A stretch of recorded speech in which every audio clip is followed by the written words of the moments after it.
women are some of the most influential consumers in the beauty industry, but not always the most protected.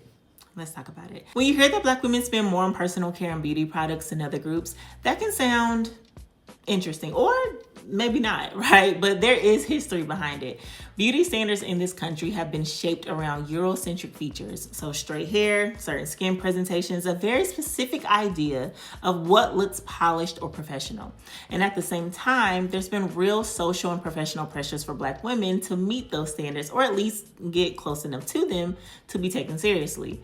And there's research showing that appearance influences how Black women are evaluated in workplaces and social settings. So we're evaluated from everything from professionalism to likability to competence, which lets us know the spending doesn't come out of nowhere. It's connected to how we're read when we show up. Now, layer on what's actually in some of the products that we use regularly, right? So public health research has been taking a closer look at personal care products commonly used by Black women. And one of the consistent findings is the presence of endocrine disrupting chemicals. So these are things like parabens, phthalates, ingredients that have been found in certain hair products, styling treatments, and cosmetic products.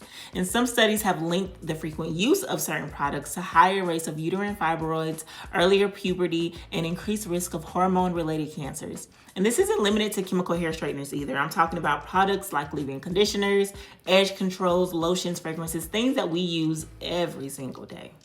And Black women have long had enormous influence on the beauty culture, right? Our spending shapes markets, our styles become trends, our aesthetics are constantly referenced, recreated, and repackaged because, quite honestly, Black women are the blueprint. But influence and protection are not the same thing, because even while Black women drive major parts of the beauty industry, Eurocentric standards still largely shape what gets labeled polished, professional, and desirable. And again, we see that in the history. For generations, Black women have had to navigate workplaces, schools, and public spaces where appearance could affect how seriously we were taken, how safe we felt, or whether we were seen as appropriate at all.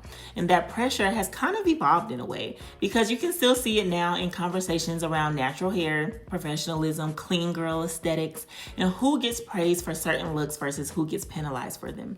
And in fact, research from the Perception Institute found that Black women's hair is more likely to be viewed as unprofessional in workplace settings. And the existence of the Crown Act tells us this was a repeated issue, so much so that it became widespread enough to require legal protection. So when we talk about Black women spending more on beauty and personal care products, it's important to understand the social context around that.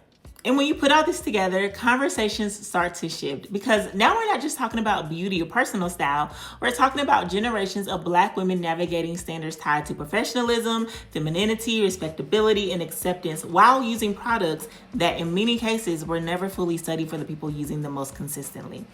And that's a hard thing to ignore once you really sit with it, right? Because the pressure to maintain a certain appearance has always been loud. But the conversation about long-term health consequences, that part has been much quieter.